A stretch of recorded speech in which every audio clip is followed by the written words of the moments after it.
This episode of the podcast is kindly sponsored by Feel Supreme. Feel Supreme have been sponsoring the podcast for a number of weeks now. They're an incredible company. They've got the most diverse range of supplements. I've got some here, the CBD, which I've been taking, which is brilliant. The mushroom extract as well, which I've been taking once a day. They've got vitamin D3, vitamin C, a huge range of different health supplements, and you can get 10% off if you go to the code below, go to the link below, which is feelsupreme.co.uk/legit, and you get 10% off by clicking through and going through their website through that link below. Please support them. They've been a huge support of the podcast. They've got the most incredible products that I take daily, myself and Andy take daily as well. So anything you can do to support them ultimately supports us. Everything CBD, vitamin D3, vitamin C, which is obviously vitamin D3 massive at the moment, and vitamin C obviously really important for immune support. So go to the link below, click through, and you'll get 10% off your order.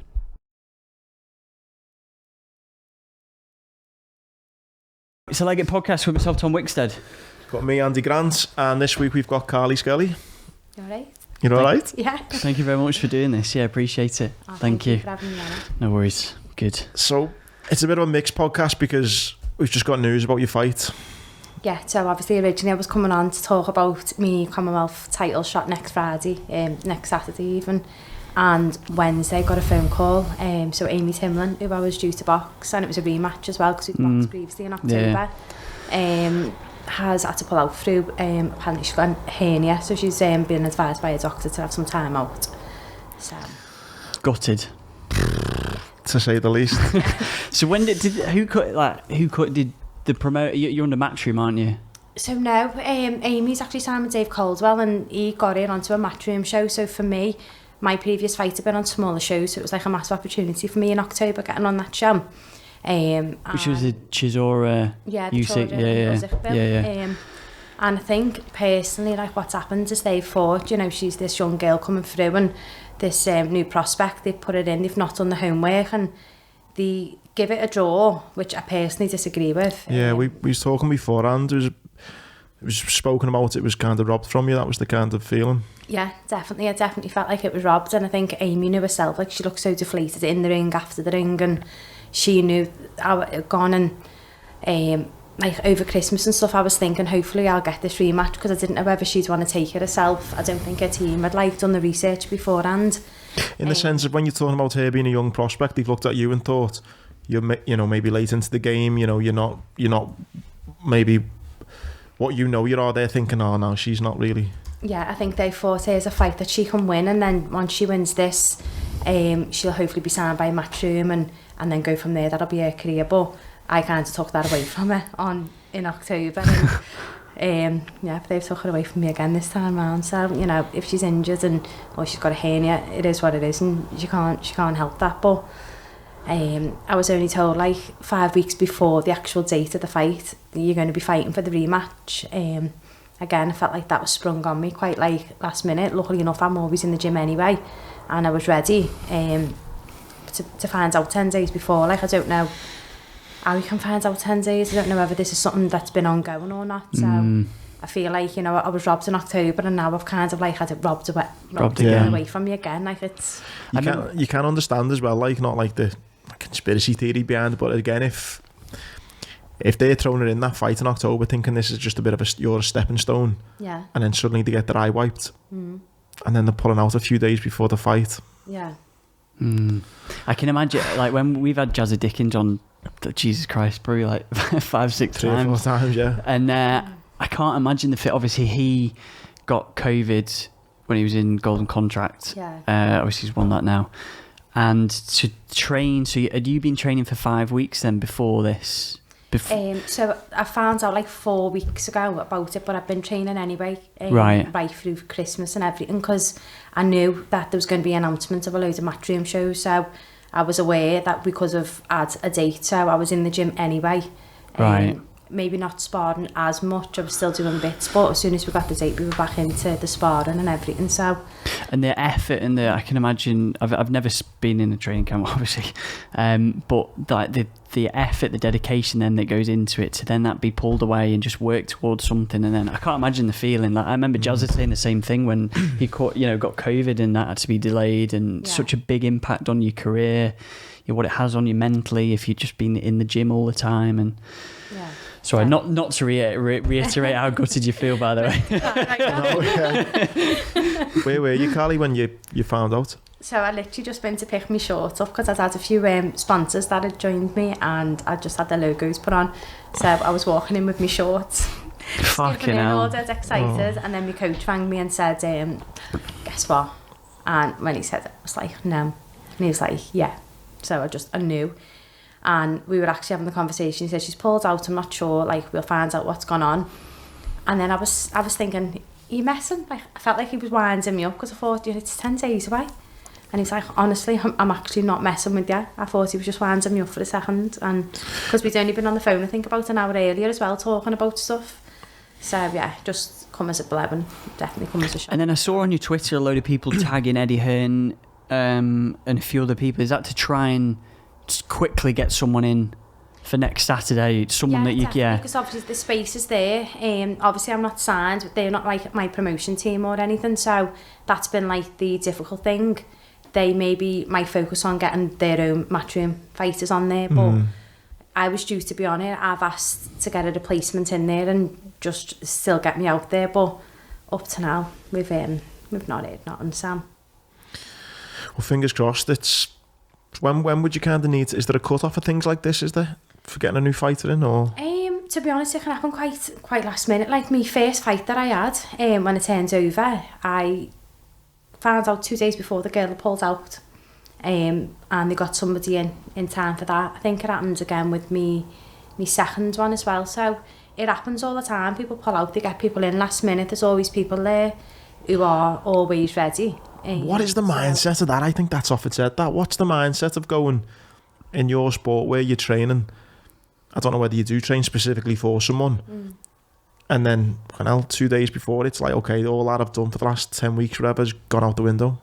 Or did you train more on your own skills? Or, I mean, what's the mindset needed? You'll always watch your opponents and what their strong points are, and you do tend to like work. You'll try and get spars who were maybe... So obviously Amy was tall, so we'll try and get spars with like girls who were tall.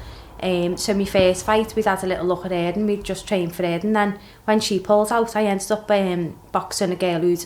I think she's had maybe 7 fights already, and she was about three weights above me, so I had to try and put a little bit of weight on, and she had to maybe try and cut a little bit of weight quick to get a range, but there was like a massive weight difference for my first one. Sid, my coach, was a bit like, you know what, for your first pro fight, she's a lot more experienced, a lot heavier, so he was a little bit unsure, and I was just like, please. Because your mindset was just like, let's just go for it, you know, I ended up fighting, and I got the win anyway, so yeah, obviously everything you've done might have to change on the night, but that is part of boxing. Like, things can change so last minute, so you've just got to be very versatile in what you do anyway. And how does the camp change? Like you said you're always in the gym, always training over Christmas. What are the big changes when it's kind of an official fight camp? So that's when we're like up the level of what we're doing. So obviously we're like your sprints and speed work and stuff, and the amount of rounds that we're doing like sparring wise. So when we haven't got anything lined up, we'll work on a lot of tech rounds and stuff, and when we know then that something's coming, we'll start getting like the proper open spars and where we're up in the rounds, because obviously I was fighting at 10 rounds, so you'll start to build maybe like from 6 rounds to 8 rounds and just keep on going. And then a lot of like sprint work and stuff, so trying to just get that track work in between, like maybe when you're not fighting, I won't be doing as many sprints, so yeah, it's just like kind of like the fitness that you take it up a notch when you know your date and stuff.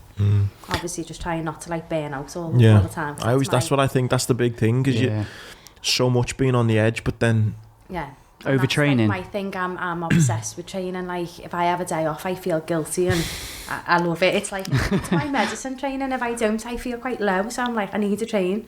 So yeah, it's knowing that fine balance of just maybe doing a light session and not overtraining too much. boosting Yeah. yourself every day. Yeah, of course. Yeah. So how did all this come about? I mean, because it's a pretty big deal, you know, being on Usyk Chisora card back in October last year. Like, you know, had you always had an interest in boxing then? Not as such. My fella Paul used to box years ago, and he actually boxed for City, who I'm still with now. So when we got together, because we got together quite young, I started like watching it then. So I was about 16. I started watching it, really enjoyed it. Never thought I'd do it myself, and then I'd done like a few like half marathons, and I actually did the full marathon. One of the worst things I've ever done. So you've done so many. I've only done one marathon. Is it just the one? Yeah. I've done a lot of halves, but the marathon's fucking horrible, isn't it? Killed me. Like, while I was training for that, I think it was when I got to the 16-mile point. I ended up with IBT syndrome, so I was just struggling massively. What's IBT? IBT? So the IB is the name of your band here. I'm not even going to try and pronounce that. Oh, the outside of your leg, isn't it? Yeah. So basically that tendon was just like really, really damaged from all the running and all the miles I'd done. So I had to get physio and everything on it, and then I had to kind of like slow my training down and then get myself all the way back up ready in only like a few weeks, because it weren't that far off before I was doing the marathon. And I ended up doing it, and like the mindset I've got, I was like, I'm not doing all this training and walking. So I ran the whole thing, and at the time was like not what I expected at all. But I ran it with the injury. It was like the most horrific pain, and I got through. I think it took me about 4.5 hours, a bit more than that. Oh, fucking hell, God. I thought you were going to say like 7. I done it like in a similar time, so nice one for that. With an injury. Did you do 4 hours? 4:20 I done. Did you? I think mine was like 4:36 or something, but... It's hot. You know, I love running.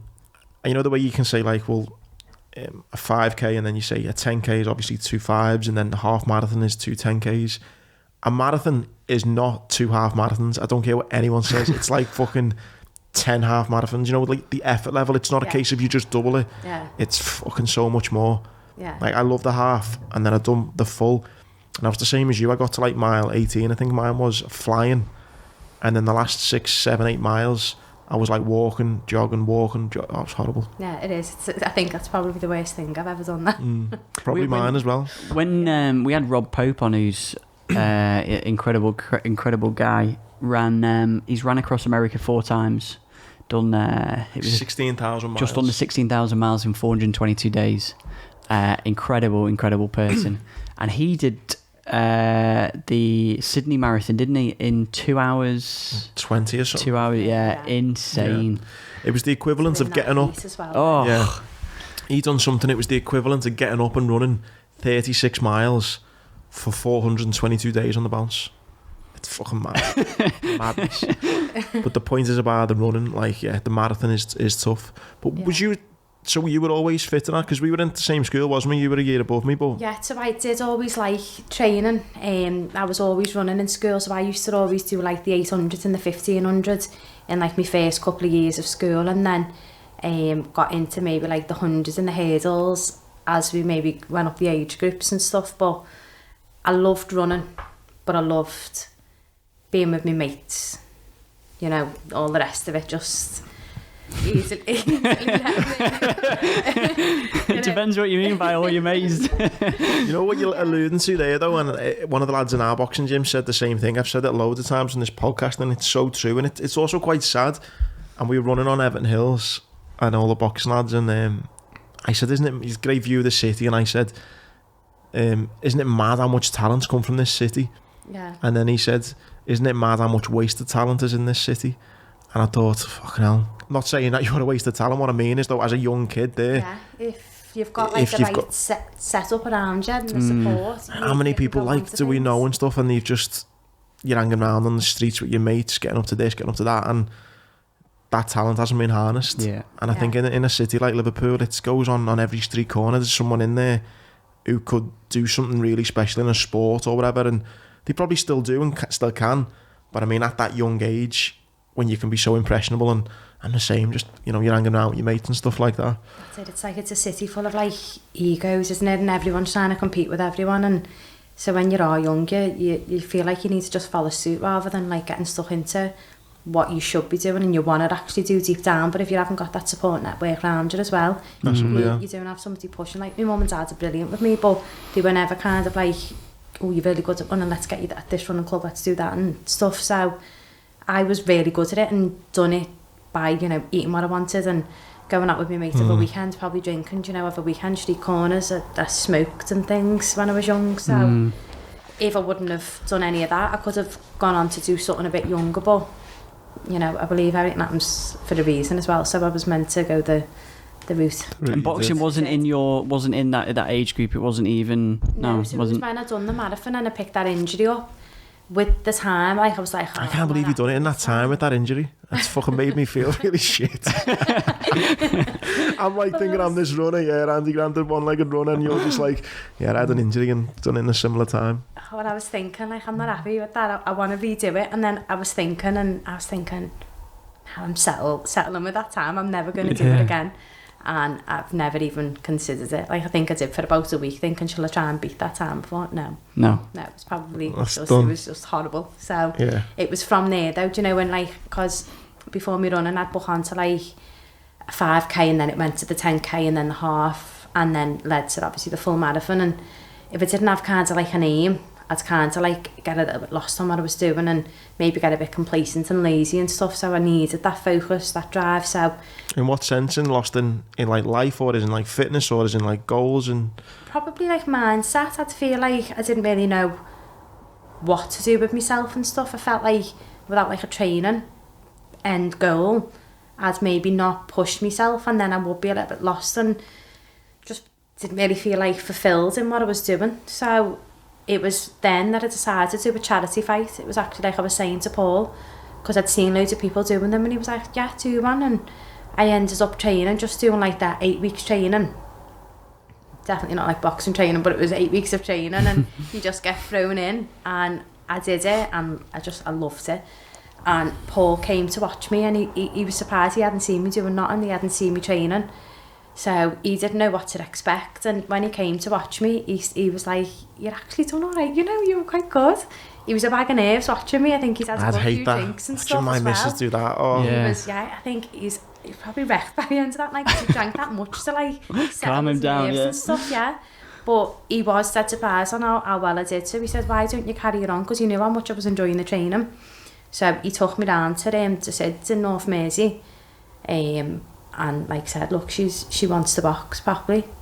I feel like you've not like skipped over it, but you've kind of said it quite like, you know, nonchalant. Just when I had a fight. I mean, it takes a mindset to go from being a runner and enjoying running to think, fuck running, I'll go and have a fight instead. I mean, that's a pretty big jump.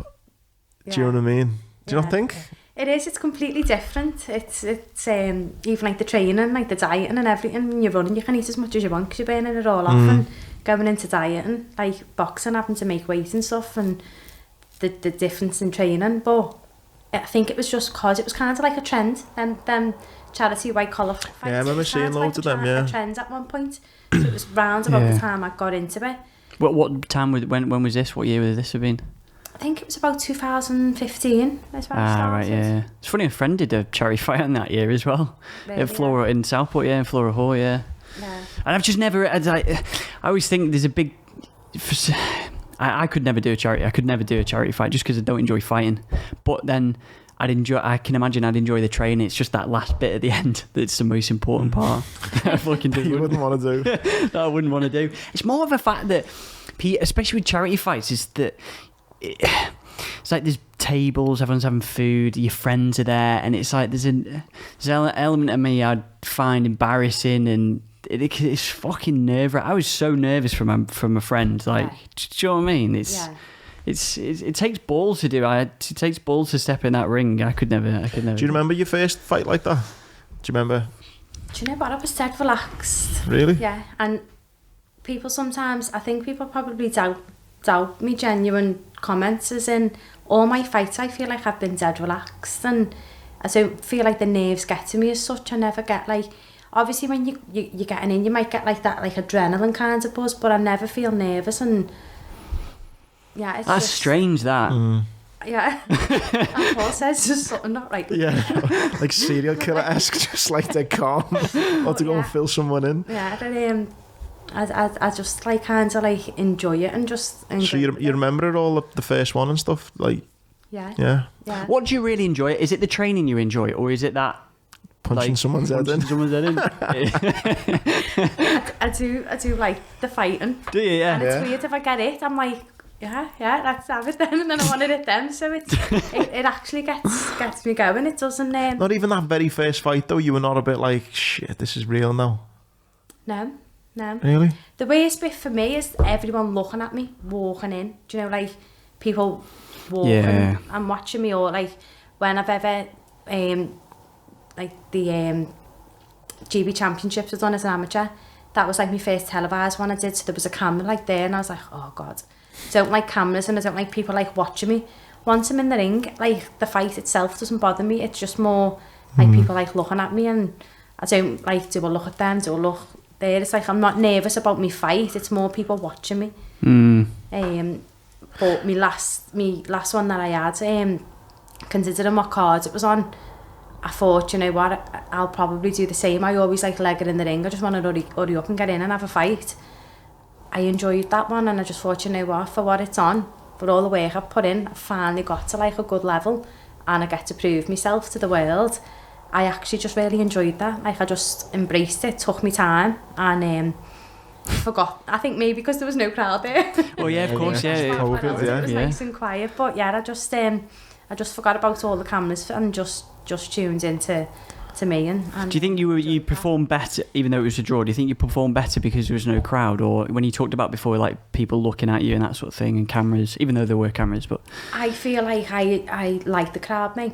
I thrive on that, you know, that people screaming and shouting, it eggs you on a little bit. So I was fine without it, but I think with it does, like, you hear something, it gives you that little bit more of a kick. So I think.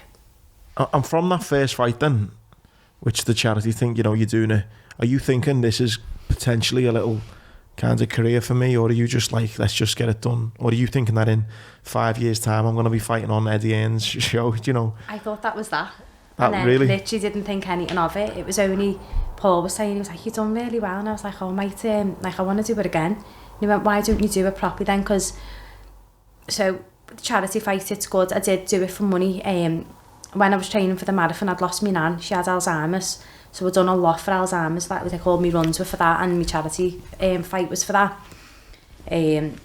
But, you know, you do get put in with people who you shouldn't be getting put in with. A lot of them aren't like in the charity fights. In the charity fights, yeah, all these white collar fights, you could be getting thrown in with anyone. So Paul, like, obviously he's boxed himself. He said, you're not going to carry that on. It's not safe. Go and do it properly. And that's when he took me into the North Mersey boxing gym and said, like, you know, do it like as an amateur. And because I loved it, I started doing it, but I did really well very quickly. I ended up going into the ABAs after my third fight. I lost against a girl who was already up at England, but in all fairness, it went like a massive loss. It was a good fight. And then when I went back into the ABAs the following year, I got to the final. So I beat like one of the girls who was up at GB. I beat her in the semis. What are people thinking about? Because they've all got the GB in England kind of vests on there all, and you're just this girl now. I battled a few feathers while I was there. Like I won the semis, got to the final against obviously GB's like number one, and like, you know, people might think I'm just like biased to myself, but I thought I'd won the fight and I didn't get the decision, and a lot of people there said exactly the same. There was quite a few shocking decisions that day through a lot of people, and it was mainly the ones who were all boxing like GB number ones, you know. If you're up against, they've got the establishment behind them, they've had all that money thrown into them, so you've got to really, really win to even get a decision. So I felt like I was definitely unfairly done to that day, but from then I ended up boxing for England and stuff then, and got the opportunity, I think later on that year to box the same girl in the GB Championship. So basically England had picked a squad and they asked me to box for England, and you were boxing like all the GB squad as well. So it was kind of like England v GB. So it was all like televised. I think it was on BBC or something like that. And again, it was the same girl, and I lost on a split. So again, and this is me only, like the first time I boxed the girl, it was like my 10th fight, it was her 110th or something like that. She was like way more experienced, so I shouldn't have even been able to have touched her really when you look at the experience. And then again, like the second time round, it probably was a little bit closer in all fairness. I thought I won it a lot more so in the first time round, and the second time round it was a little bit closer, but felt like I'd done really well then. So, you know, to be doing that at that level, but like you say, even just holding your own when you're, you know, so new into the game against these people who've got over 100 fights, it's a pretty, you know, meteoric rise, isn't it, really? How quick, yeah, I'm not massively in, like, I know boxers from Liverpool, but I couldn't tell you the boxers from all around the UK, but surely this doesn't happen a lot in the sense of someone coming in at a later age. Is there other women, you know, doing this, or even men doing it? I don't know, is there? To be fair, that year, the year that I went, was it the following year even? Because I didn't box in the ABAs the following year, and I was watching it. And I think what's happened as well is, like, a lot of the girls that are coming through now, all these younger girls coming through now, they're a lot better than what's been there maybe like 10 years ago. So the girls who have all been there, who are all at this like top level, they've been boxing when there's not a massive amount of girls out there. And as it's gone on with more time, there's more girls, there's more younger ones coming through, but they're getting better and better all the time. So the past couple of years, and I think a lot of the decisions in the ABAs, some girls have come through and rattled a lot of feathers with some of the girls who were already up there and have got that they've just had it already. They've had it their own way for so long, and then exactly, that's what it is. They've had it their own way, and they've got used to it, and they've got maybe not complacent, but they've got comfortable with what they've had around them, and now people are coming and making it more difficult. Because I know a couple of years ago there was a lot of people who've been beaten with fuming, saying, I can't believe I've been beat. These were like GB girls, and when I watched some of the fights I was thinking, no, you actually did. You've just come up against a really new good prospect, and it's just what it is. I think with not just like women's, but a lot in women's, it's evolving a lot. It's huge now, isn't it? Yeah, because there is more out there. The sparring more girls, they're bringing each other on all the time. So, and there's more money being thrown at women's boxing as well. I think probably there has been over the past few years in the amateurs, and then the same in pros. It's starting to get better in the pros. I wouldn't say there's a lot of money being thrown into it as such. I suppose if there's more attention, that ultimately brings more money, doesn't it? Yeah. So then it's like a perpetuating cycle that then just probably takes time to, I guess, doesn't it? From when the attention starts getting brought on it by the new prospect. I'm only comparing it to, like, you know, women's football. Women's football seems to, in the past like 5 years, have just come on massively to terms of what it was, because maybe it's getting more attention. You know, if matchroom see more attention, they see more advertising revenue, they see more through the gate, then it's just a cycle that just increases, you know. It's like women's sport, it's definitely getting more known. Actually, I think I was on an interview, was it last week, and one of the questions I weren't even expecting it was about women's pay, how different it is, like women's pay compared to the men's in boxing, and I know that's still like a massive gap. When you think of, like, what's Joshua getting about, like 60 mil a fight or something, you know what I mean?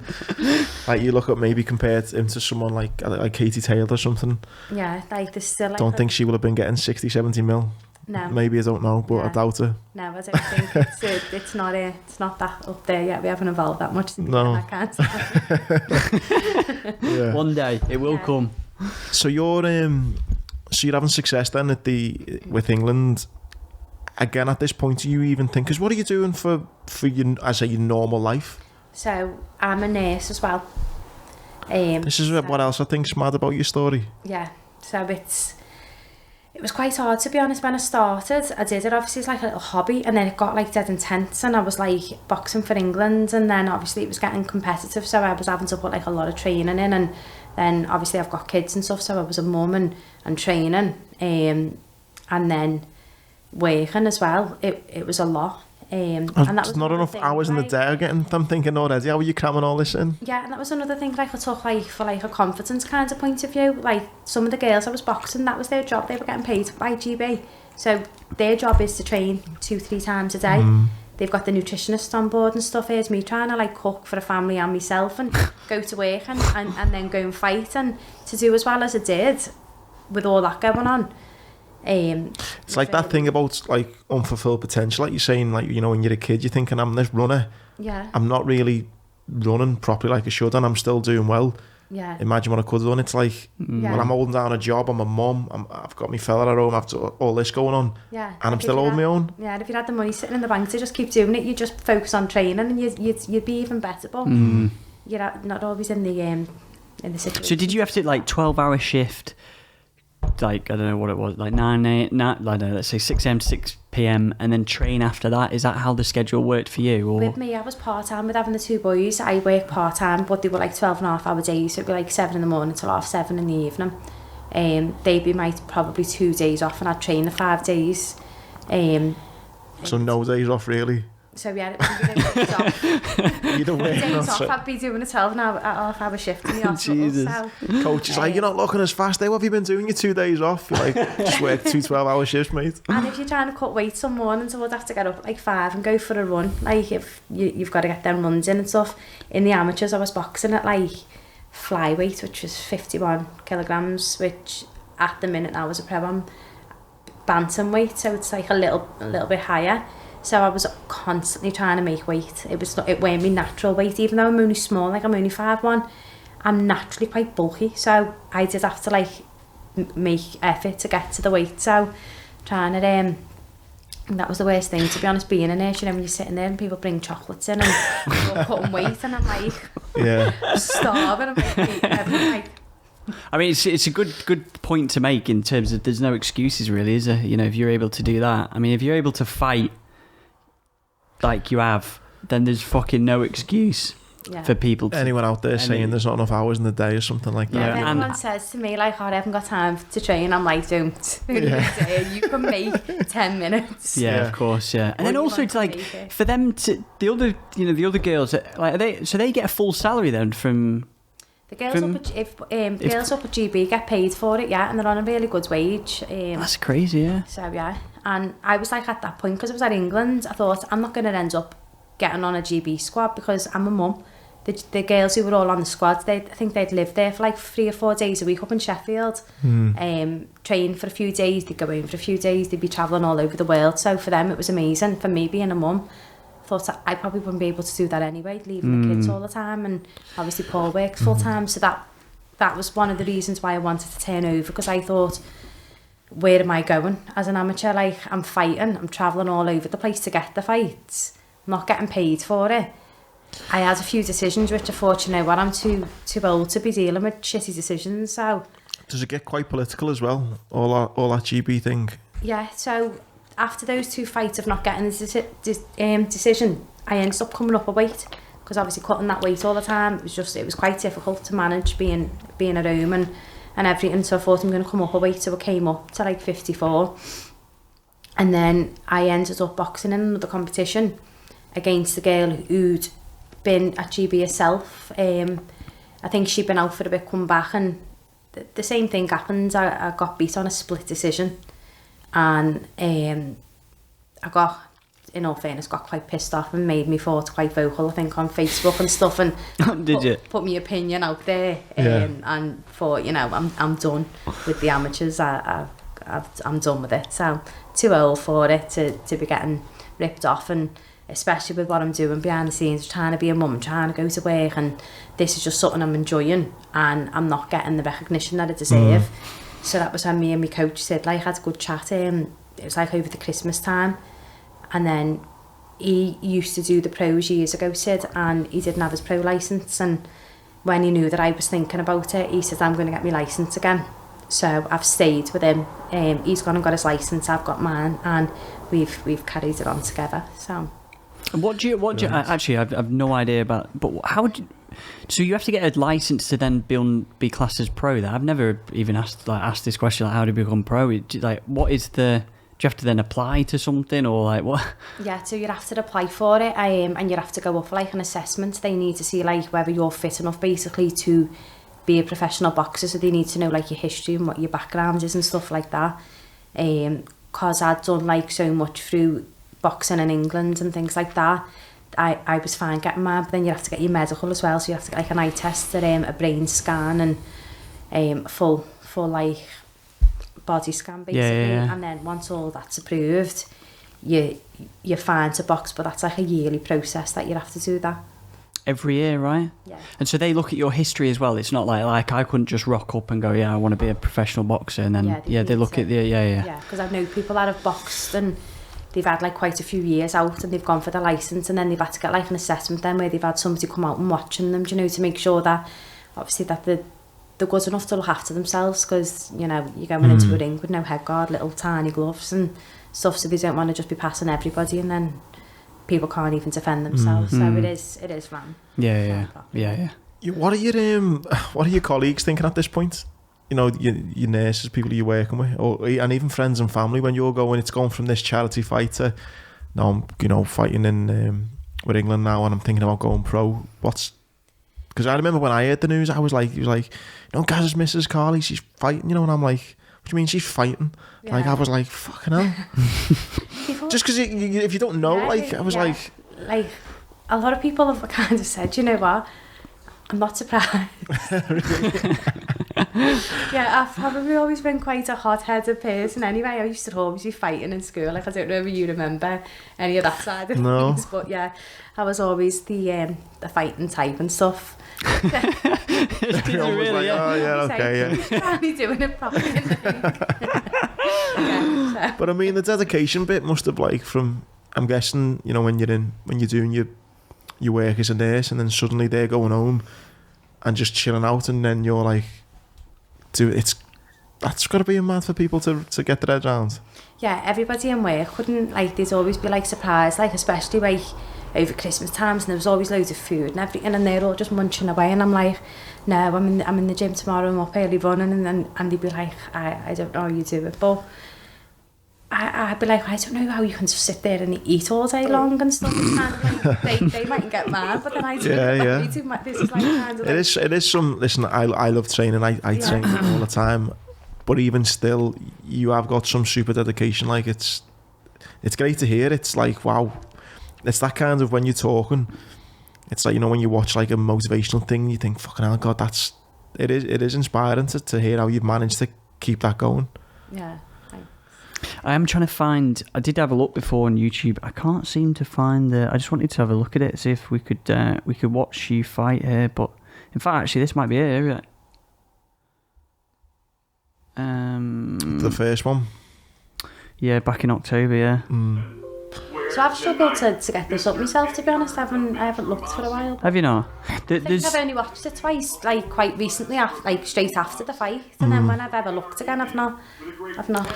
So when you decided to, sorry Tom, can you just pause that a sec? Yeah. When you turned pro, what are we talking timescale now from? So it's been 2 years. 2 years. Yeah, it was January 2 years ago when I got my licence. So my first fight would have been the end of February. It was my first fight, so coming up to 2 years from my very first fight. Oh. And the difference, what you said there before about the no head guards and stuff, I mean, is that if you can take your experience from the first fight, the charity fight, to then your first pro fight, you again still no nerves, it's still all the same feelings despite the no head guards, despite everything. Yeah, I was made up when I knew I could get rid of the head guard. I hate head guards, they're just an inconvenience. I feel like I can't see my peripheral vision because they're just there. They can just be a pain moving and stuff, so the fact of not having head guards, I like. And I know that you preferred the pro game then? Through sparring, you need them, because obviously you don't want to be getting rattling your head all the time, so I get that they need it, but I hate wearing them. I hate them. So you much prefer the pro game? Yeah. I managed to pull up. I don't know if you mind us watching this at all, no. but See, when I first watched it, I was like, I feel Feels dead weird. It must be cool as fuck. I'd be watching all the time. Doing snippets Every for night I'll be Instagram. like, Yeah, I've literally seen it twice the week after. I've not seen it again. Well, the only other clip I someone could... come round for a cuppa, I'd be like, hey, have you seen this on the telly? It's just when I fought on, Eddie Paul Hearns. quite often I'll say, because he used to box, you put mine on as well, because he's got his video from the pictures. And how are you feeling then, Carly, going into this? Your 3 fights beforehand, how they went, and you're coming into this fight, arguably the biggest fight yet. How were you feeling on going into this? I felt the best I've ever felt, to be honest, before any other fight. I felt like we trained so hard for it. Originally, it was meant to be on a smaller show in like Manchester somewhere in August, and then obviously COVID like made that really difficult, and then we got told it's going to be September, and I kind of knew there was some like really good shows coming. I knew our manager was Dave Caldwell, so every time it kept falling through, rather than thinking, it's not going to happen, in the back of my head I was kind of like manifesting that Dave's going to get it on a bigger show, and if he gets it on a bigger show, that's great for me. So I was manifesting where it was going to go, and Paul kept saying to me, like, you're taking your order bills in October, and I was like, I know. And I already was thinking it'll be on that show. And then I got told it's going to be on the 31st of October. So I knew that was that bill. And I was made up. Like, not that I knew it was going to be on it, but I was telling myself it is going to be. It is going to be. I was trying to like realign for it to go that way. And when it did, I was just... And was this one of the fights in... I was trying to rack my brain in Eddie Hearns... No, back garden, no. Was that one of them ones, was it? They'd all been in his, and then obviously as the winter come in, like the darker nights come in. Was it Wembley, this, wasn't it? Was it Wembley? Yeah. Yeah. So I think the show before this was in Wembley as well, or no, it was in Peterborough, and then this was in Wembley. Okay. Yeah. And what was that like going from the 3 fights you'd done to then fucking Eddie Hearn, Matchroom, Sky, all that kind of jazz? Yeah, it was like a massive difference, like because I was used to the day in weigh-in, so I'd be weighing in the same day as my fights, so you're still like watching what you're eating because you're weighing in, and then you're trying to fuel up for the fight, and then you kind of just turned up on the day of the fight. It was only my first 2 were in Greenbank, and then my second was in Grand Central, also they were all in Liverpool, so I was still with the kids all week, running around after them and then getting rid of them on the day to like get myself up there. This time round, I went into the bubble. So I went to the Hilton Hotel on the Tuesday and just had no kids, just took loads of books, and had like the best week ever. It was amazing. Stuck in a hotel room. I'm going to miss my holiday next week. Yeah. You properly looked after them that way, yeah? Yeah, it was set up really well. The first day when you got there was quite hard, because as soon as you turned up, it was straight getting a COVID test. Took straight to your room by security, and you couldn't come out your room then until your results are back. So. And how long was that? A full day? We got there at 12, and then literally you were straight into the tent, had the test done, and I think it was about 10:30 the following morning is when we got the results. So we were getting our food brought to our room, couldn't leave your room at all. So. Just like you and your coach? I was in my own room, everyone was in their own rooms. Yeah, so I was literally... At first, I was tired after the drive, so I was just sitting there chilling, and then like an hour later I'd look and I'd be like, and then it felt like I'd been 5 hours and it's only been an hour. Just and then I was prison, thinking, imagine like it comes back and it's positive, because even though you feel fine, you don't know what the results are going to be. Yeah, of course. So the first day I was thinking, oh God, and then when the security knocked the next day, in fact my coach rang me and was like, have they been yet? And I was like, no. He was like, we're fine. He was like, they're on the way up. And I was like, yay. And then once everyone's had a COVID test and everyone comes back negative, then everyone can mix within that hotel room, or sorry, not within that hotel room, but within the hotel. Yeah, not in the hotel. Everybody in like the matchroom bubble can mix. So we had like the 3rd floor, which was all set out. It was like the restaurant.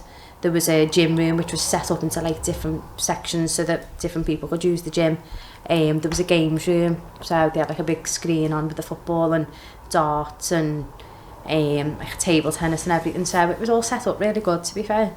That's so crazy, isn't it? Can think like it's mad. all the effort that has. I remember seeing an interview, I think, with Eddie Hearn, and it was like, I didn't know if he was losing money on doing some of the shows, but it was like just the added. I think it cost like £250 just for a COVID test, just for one of the, so you think all of that cost, the hotel rooms that you got to, all that third floor, someone's got to pay for it. Yeah. Just that huge like logistics. Eddie Hearn, mate, he's not skint. No, I know he's not skint. I know, and obviously he makes it back on pay-per-view, but like all the just hassle that goes into. I mean, fair play to people putting boxing events on during this time and fair play to boxers as well having to go through it. It's fucking.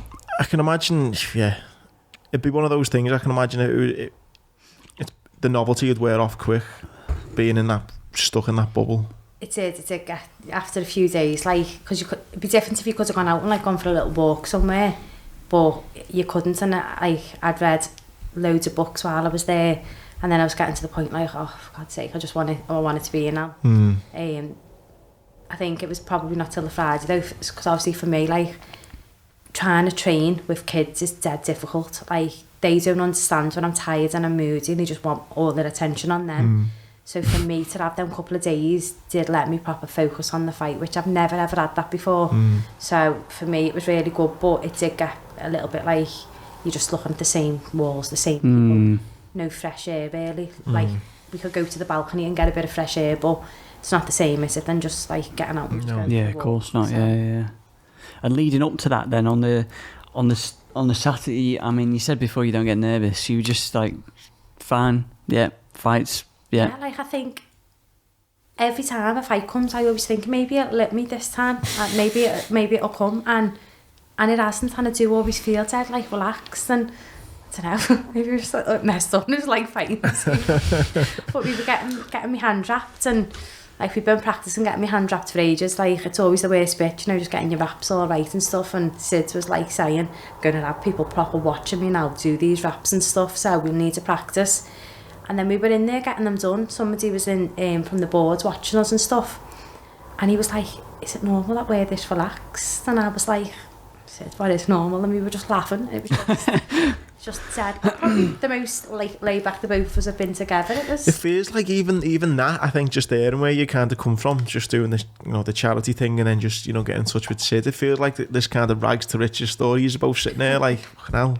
Do you know what I mean? Yeah. Just dead relaxed, dead cool about it, and then going on to achieve great things. It's as if maybe you haven't got. It's as if some people who've got nothing to lose, then they're just not that you've got nothing to lose, but do you know what I mean? No, it's that attitude of. I think that's what happens with me in the amateurs. I was coming up against girls who they've had a lot of money and effort and time put into them. So if they were to lose, they would have had something to lose. For me, I was just. It is what it is. If I win, great, and if I don't, it's not the end of the world. And I have got that attitude. Whereas, if I get beat, then I've just been in with somebody that's better with me on the day, because I know I'll always give everything, I'll always put everything into it. So if I do get beat, it's generally just because they were better than me. Yeah, of course. So I can't ever say I'll be too worried if I get beat. If I get beat, I'll have deserved to have been, because I wouldn't have been good enough on the day. Do you get nervous about anything? I'm probably more nervous in work, nursing and stuff. I find that more nervous, when you've got patients unwell and you're having to deal with things that kind of adrenaline is what set you off more. People say, what's harder? Because obviously it's the physical and stuff, but for me the mental side of the nursing is what is probably more tougher. What, taking things home with you? Yeah. I used to probably be quite. Paul used to always say you've got to swing and brick you. You're just dead horrible. The ice cream. I think, yeah, exactly. That's what he said. I think just as time's gone on through life, I've hardened up, and things have maybe happened, and just life gets to you. So I've just put these walls and layers up, and I've just got to that point. And I think probably a couple of years ago, I've maybe looked at myself a little bit more, done a lot more self-work, and all the layers are peeling off now. So I'm probably less like that, but I try not to let nerves waste opportunities, because I just think if you've worked so hard for stuff, to let your nerves just overcome, and you mightn't get the opportunities again. So I think working on mindset's probably got me to where I am with the boxing. Do you know one of the things in I think it's by the way, I just think it's super inspiring. I think it's so amazing how you're a nurse and you've been able to get to this level. I think it's fucking unbelievable, by the way. But what you're saying there about not letting nerves ruin opportunities, I've probably told this story on the podcast a million times, but it's one of my favourites and I think it's anyone in sport or in life about jumping at opportunities, have that feeling of like, just fuck it, I need to do it now. When I done my 10k record, I was lucky enough to have Carragher there watching me, and he's there supporting me. And I remember at like 25 laps at mile 22, I felt fucked. That was only like the first time I thought, I can feel it now. And he was like, come on, lad, keep going. And as I ran down that straight after he said that, I thought, if I don't do this now, it's going to be shit next time. I can't go to him, hey, Jay, I'm going to attempt that record again next week. Can you come? I thought, fucking hell, I've just got to do it now. Yeah. And those nerves just went. I thought, this is the opportunity right now. I need to fucking give it everything. And if I don't do it, fine. But I can't go in a few hours' time. I could have given a bit more there. I need to fucking do everything because it's happening now. Yeah. Do you know what I mean? And so I get what you mean about that nerve. You just need to fuck them off and just like, let's have it right now type thing. Yeah. I get it, because like some people do suffer with the nerves and it must be like hard, but it can get in the way of a lot of people, can't it? So it stops people like reaching the full potential if you let it overcome. So it's hard to get rid of them though, is it? Yeah, Do you know what I mean? It's definitely. like... Are you a nervous person, Tom? No, I wouldn't say I'm no, not really, no. I would be nervous fucking in a boxing ring, but... saying that, you say you're nervous anytime. Do you know when I done my driving lessons, I was an absolute mess. Really, yeah? In the car, yeah. That's probably one of the only things that really like got me. I used to get in and I'd like something to be dead close to me, and then I'd start like shaking, and then I used to get told off all the time to having something like just calm down. Took 4 goes to do my test. Do you think because So there you go, that's what got me. We've got something now, yeah. do you think though, because you've got that job as a nurse, you know, it's really got a lot of responsibility, that pressure, that when you are in the ring, you're kind of got the attitude like, this isn't pressure, fucking my job's fucking pressure? I do, you know, I think because I got into it quite later on, I've got like a lot of life experience. Like a lot of the boxers I've done from young, and they've like carried it on. Before I've started it, I've been a mum, so like worrying about my kids and stuff, and being a nurse, worrying about like what you've seen in work and stuff, and like you do have like upsetting times and things. So I do think like in for my personal experience, I find that's not a reason for me to be nervous. So I think that's just because of my mindset, is what I've been through my life and worked as, and stuff is why it keeps me a bit more relaxed maybe. And you mentioned, you just touched a little bit there about you kind of worked on yourself, mindset and stuff. Have you done anything in particular, kind of like, everyone seems to be getting into kind of meditation or yoga and things like that, I've noticed the last couple of years, which have seemed to help a lot of people. I've looked at it, I've touched on it a little bit. Is there anything that you've done the last couple of years and you've thought, I need to like, any books you've read and stuff, or I don't know, you know, like self-improvement kind of things? Yeah, so basically the year I started, when I turned over pro, was actually probably like the hardest year that me and Paul have both had. His nan we were very close to passed away, and then his dad, he had 2 heart attacks, and then his dad passed away. So mentally we had quite a tough year. Like Paul had really quite a difficult time with his like mental health and stuff, and I personally thought I was fine at the time. I was like, I'm fine because nothing hits me, nothing bothers me with the walls that I've like built up throughout my life. And we probably had quite a year where we weren't getting on, and this is while I was like training for my very first fight, and we had all this going on. It was really difficult. My second pro fight was like the day before that was his dad's funeral, and I was meant to be fighting the next day, but then the fight fell through the day of his dad's funeral. So many emotions going on there, isn't it? Fucking hell. It's like, yeah, was it 2019? It was like, yeah, probably like the hardest year. And what I'd learned in that year, I'd learned a lot about myself, is that I weren't as tough as I thought I was. Maybe I'd just like put walls up and stuff, and I ended up doing like a lot of self-work. I'd done like a couple of meditation courses, so I'd done like my level 1 and 2 meditation courses, and just like proper looked into myself and read a lot of books.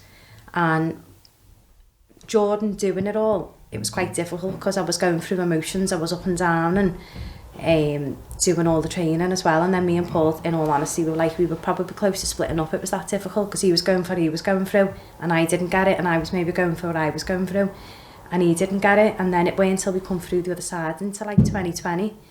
And in fact, no, that was the year we were having a tough year, but I hadn't touched on any of the courses. It was the following year, so going into 2020, after having probably the worst year of both of our lives, we went into 2020 and we both done like some meditation courses and started to like each other again, because we had a year where we really like struggled. And we both done a few courses and started to like look at ourselves and really like worked on a lot. And the meditation for me and like the self-work is probably what got me through things. I was quite in a like dark place in 2019, but nobody would have realised because I just carried on with boxing. People thought, oh, she's doing well, she's flying. Yeah, of course. And you get I thought that, yeah, when I kind of seen of you and stuff, I thought, yeah, God, fucking everything must be going great. Yeah, and a lot of people thought it. So when people like realised, obviously only people very, very close, like probably like will be the first a lot of people even know me. If they watch this, they'll see, but you just get really good at putting your mask on. And I think a lot of us have got a mask, and you learn to live with that mask really well, that you don't even realise you've got it on yourself sometimes, and sometimes you've got to be like, no, take it off and sit with yourself and stuff. So meditation and things like that have been like a massive thing for me. Did that help with like, because I've got quite like a busy mind, like I can never switch my mind off for some reason, even at night, like night I struggle sleep and that sort of thing. Did it help with that at all, or if that's something that... Yeah, definitely, because that's what I'm like always on the go, and I can't sit still, and I struggle to just sit with myself, and from doing like the meditation made it like really good that I could sit down and relax. Took me a while. Yeah, that's the thing. I've tried it once or twice, and again, it's like... Yeah, it took me one of those to like actually learn to just sit. Like I'd be sitting there and I'd be like, oh... I think it's quite a hard thing to sit and be at one with yourself, I think. Yeah. I think that's... Yeah, and like, just let whatever thoughts come in and like... Yeah, and pass through and come in, and just to sit there with no phone, no TV, and just sit on your own, I think is difficult. Yeah. I can't do it. No, it's really, yeah. It's the world we live in though, isn't it? It's hard to just like switch off from everything or not check emails or not check... That's it, it's the phones, isn't it? It's like the devices have become like a major issue. Like I've noticed... I can be doing really, really well, but as soon as it comes to like fighting time, sometimes I'm a little bit too on my phone, because you're like on social media and you're doing like, if I'm doing interviews and then it gets shared and I'm constantly looking and I'm like, I need to put that away, especially when your screen time comes up. Cool. It's not, isn't and you it? think how many hours I've wasted. It's horrible. Not even acceptable. Yeah, I one that I think about this the other day, like when I was a kid, there was times where, if I'm sure everyone listening, and sure you too, if where you're actually really bored. When you're a kid, like you're just so bored. And I don't think now you've got that opportunity to be bored because there's so much. There's Netflix on if you want to watch the TV. There's if you remember like go on the App Store. There's about 1 million games things on your phone where like you actually the amount of times you're at a train station, you'll be bored and you'll go, I'll pull my phone out, and then suddenly you're not bored or you're watching a video. Do you know what I mean? That actual boredom, I think. And that's it. We've replaced our boredom with a phone, so we're just like addicted to them now. It's too much information. I think sometimes, then, isn't it? Sometimes I wouldn't mind being bored now and again. You know what I mean? I've got a 14-year-old. Aiden, we got him for Christmas a little phone jail, and it's like the best thing because we put our phones in there and lock it, but the novelty's worn off and we stopped using it. So we need to bring it back into play. But for like 2 weeks it was amazing. We all put our phones in, lock it, and the keys were like on my car keys, so unless you like went and got me keys out, like me pocket or that's something. good. And it worked, and you've just stopped. I think it's important as well. It's really important today. You're talking about going through a tough time, not only personally but in a relationship, and then knowing how reconnecting with yourself can help. Because I think, especially the last year everyone's had, it's been tough for so many people, relationships, and I think being open and honest as you have been and saying you need to sometimes reach into yourself and do that self-help and that self-worth, it's massive, isn't it? Yeah, definitely, because I think that's what it is. People like to just like put the mask on and say everything's fine, and that was my mindset, is in like it wasn't acceptable to be vulnerable. I had to be this like tough person because I've always been tough, and you're a fighter as such. It comes with the name, doesn't it? Yeah, I just feel like I've always been that as well. Like growing up, I've always I had a younger brother and sister. I've got 2 older sisters, but they're from my dad's first marriage. So in the house, I was the older one, so I was always the protective one, and took that role on to be maybe a little bit overprotective with everyone. So I've just always had that that mindset of just a bit, not even controlling, but just I always had to be in charge and make sure shit was done and be in order of everything. And if I ever felt like I was vulnerable, I'd see that as weakness. Whereas now I've learned that being vulnerable is actually really brave, just to show that massive, side of myself. It's took me a while to learn it, but now that I'm do you know what, if I'm having a wobble and if I'm having a cry, that's what I need to do, and there's nothing wrong with that. It's a big weight lifted off you, isn't it, when you kind of realise that? Definitely, yeah. I found it with the book. I was like, as a motivational speaker now, people expect maybe he's got this great life, he's really inspiring or motivating. But when I wrote the book and I opened up about kind of depression and gambling and drinking too much and friendships and all this shit off my chest, and then people read the book and were like, oh fucking hell. Yeah. I felt like, wow, I don't need to act like this, everything's going great all the time and I'm super motivated all the time. Actually, it's alright to go through a shit time as well. It motivates other people then to just be like, yeah, it's fine to not be strong. Yeah. Everyone feels like you've got to be strong, but no, massively, it's not the case, is it? No, spot on. It's great to know that you worked, and obviously it's paying dividends because look, you are where you are now with it, so it does work. Do you know what I mean? Yeah, no, it's great. So on to the fight then. Did you get it up then, Tom? Sorry, did you? Yeah, I kept on interrupting. Something kept on coming to my head every time you got the video up. The interview up, I think. Do you want me to play? Yeah, should we play the interview? Yeah. Is it quite heated? Her manager's interview after it. It's quite, if you've not seen it, I've not seen this. No, go on, let's see. Yeah, go on, let's play this then. Decision. Is he? He thought he should have won it. Right, let's get fucking adverts on YouTube. I really hope a fighter gets drafted in next week. Yeah. Yeah, there she is. I'm sure it's mixed emotions for the two of you if you stand here and don't know what to feel. Come to you first, Amy. When you hear that split draw, what was your reaction? It obviously was heartbreaking because I've trained so hard for it, but you can't really fault the result because it was a close fight. And I thought I won some round, she won some round, so I think it was a fair decision. And same question to you, Carly. As you're waiting there, it must be horrific wait to hear the cards. When you hear them come out, first one to Amy and then you hear the second one, what are you thinking? Yeah, the same. It's frustrating. I thought I could have said it was quite close earlier on. I thought to come on strong at the end, so but it's hard to say. I'll have to watch it back and see what I think. But I thought I've done enough. But you know what? Just being here tonight is the best opportunity for both of us. So hopefully we'll get to do it again, and then we'll get to decide on the next one. Yeah, Amy, do you echo that? It's been a massive step up for both of you in terms of platform. Would you be open to doing that again? I know that bantamweight is neither of your natural weights, but you sort of brought the best out of each other. Yeah, I'd love to do that fight again. Like, I think styles make fights, and I think that was a really good fight, and I'd love to do the rematch because when it's like a draw, you want to have that rematch because it could have went either way, pretty much. Yeah, Carly, you would do it again in a heartbeat? Yeah, 100%. Congratulations and commiserations to both of you, I suppose, but well done, it was a great fight. Thank you. Just while I'm here as well, I can just say a big thank you to all my sponsors as well. I'm just going to give them as well. Thank you to all my sponsors. Even in that there, Carly, you seem well more. She seems like really good fight. Sorry. a bit. What's the word? Like a bit.